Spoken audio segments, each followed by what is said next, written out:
Hello everyone, welcome to my shop. My name is Steve, and today I've got a problem with a 31 Model A Ford pickup truck. My friend that passed away owned this truck, and it was sold to another friend of mine after he passed. My friend took it out, and first time he took it out and drove it, we checked everything. We checked the water and the oil. And he calls me from down the road and he says, "Hey, this thing's looks like it's overheating." I said, "Oh, I can't see why it would overheat." I kind of told him not to worry too much about it. Well, as luck would have it, it overheated on him. Apparently one of the lower radiator hoses wasn't on very good.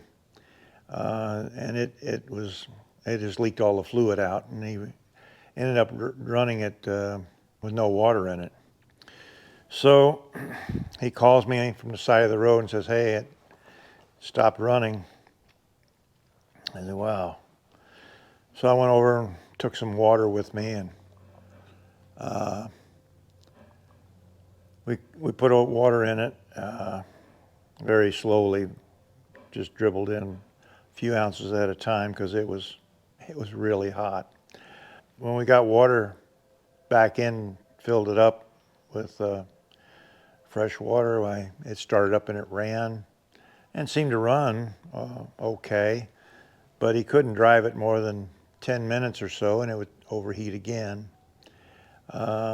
So I don't really know what happened or why, and it really doesn't matter at this point, but since then we've tried a number of different options to try and get it to run cooler. One thing we added was we put antifreeze in instead of just water. That seemed to help just a little bit, but the boiling point on antifreeze is much higher than water, so that was just kind of a temporary thing. It was going over 212 in just a short time. Well, I looked on YouTube and found one video where a fella found a bunch of acorn nuts in the side of his block. Well, okay, this guy had the same acorn industry going on in his backyard. He had a tree with a lot of those same kind of little acorn nuts. So I said, well, I guess it's possible. Maybe we got the same condition. So we took the side of the engine off, and it was clean. We flushed the radiator. Nothing came out but rusty water. Back flushed it.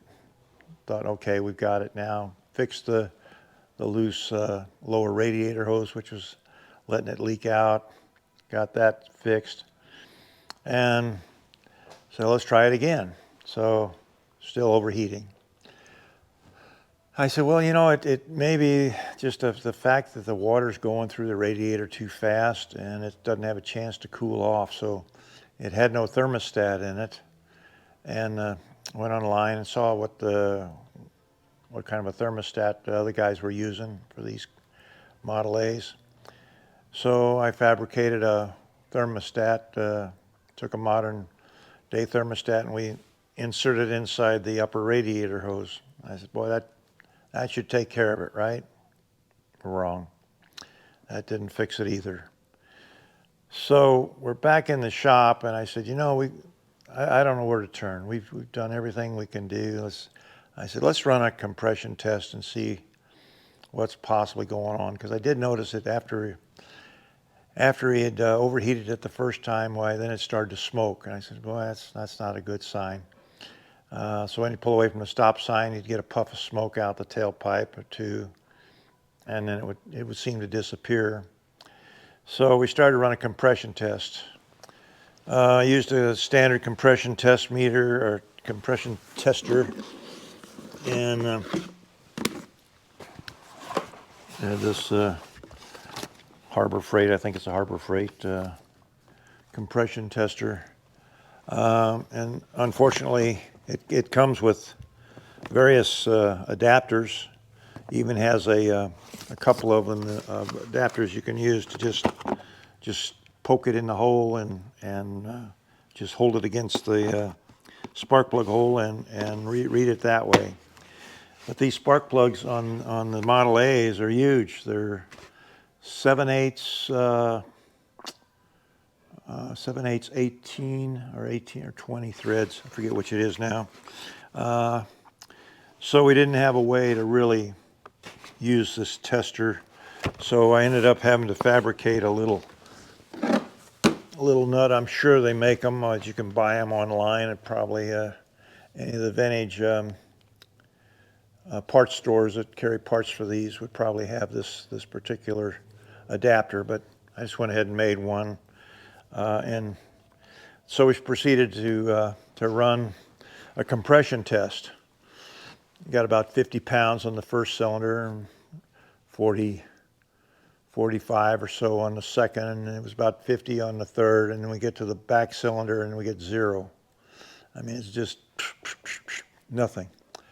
So, oh boy. So I said we need to run a different kind of a tester. So I got out my other test set, and this is a leak down tester, another Harbor Freight. They're okay, you know. I don't use them on a daily basis, so what they make is adequate for our use. So we use the cylinder leak down tester, where you put air pressure on it and disconnect the open the radiator cap and take the air cleaner off if it has one. And so basically you're listening for sound. And what we did was we put it in, brought it up to top dead center, and hooked it up, and air just poured out the tailpipe. Just coming out the tailpipe. So we've either got a valve, more than likely the exhaust valve is stuck from the overheating of the engine. It's probably warped the valve to the point that it won't seat, or it's stuck in the guide. So this video may be several parts. I don't know how long the video is going to run, depending on what we find, how bad it got, how bad the damage is. But I thought this would be our introduction to what we're going to be doing to our Model A Ford here. It's been fully restored. The engine had been completely gone through. There was a fella in, I believe it's in somewhere out in the middle of Missouri. He does Model A restoration. His specialty is the engine, and does a great job usually, and I don't see any reason why this one wasn't done as well that way. I noticed when we drained the oil, the oil was really, really black. I mean, it just looked like it'd been in there for centuries.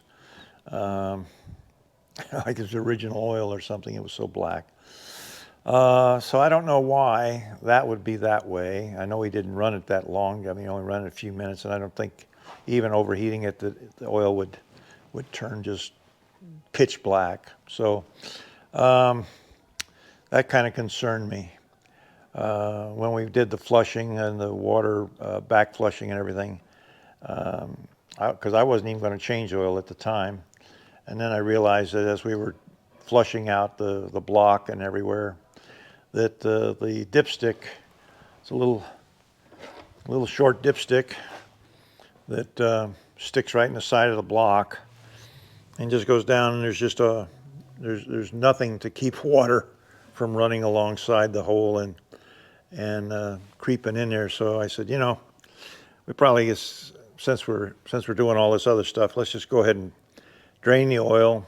And that's when we discovered it was just black as night. I can bring you in and kind of show you. I guess I'll go to the other side, and we'll kind of show you where we're at. This is the tester we used to diagnose for the cylinder leak down tester. And we simply just hooked it up to number 4 cylinder, and we got, nothing but air coming out. This is all got to come out. we'll take it from here. So buckle your seatbelts, here we go.